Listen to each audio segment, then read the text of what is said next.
So, just about how many fucks doesn't Donald Trump give about America? About 2.5 trillion.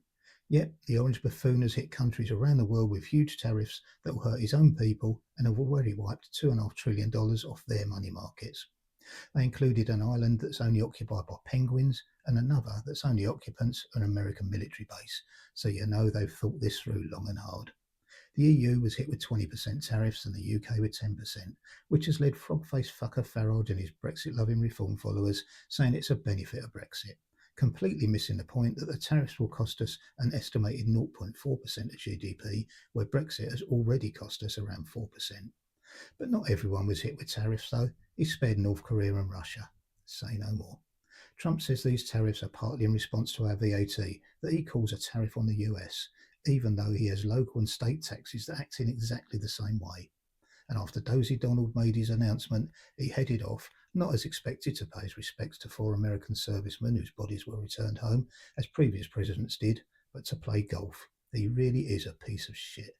He's expecting countries like the UK, their special relationship seems to have died a death, to come up with plans to appease him. For us, this could mean accepting lower food standards, changes to abortion laws, tax break for American tech companies, or, and this isn't too far fetched when you listen to the likes of Farage, a reduction in our freedoms.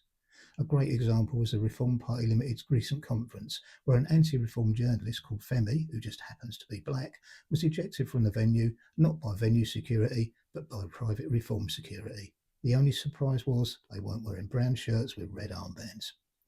The only light at the end of the tunnel in normal circumstances would be that Trump can't legally run for a third term, but he's working on that.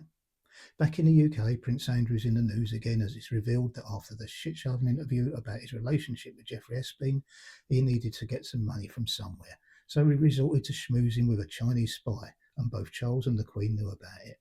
But the King was in a jovial mood as he blew a long orange carrot with an orchestra that uses vegetables as instruments. Or was he just practicing for Donald Trump's visit to the UK?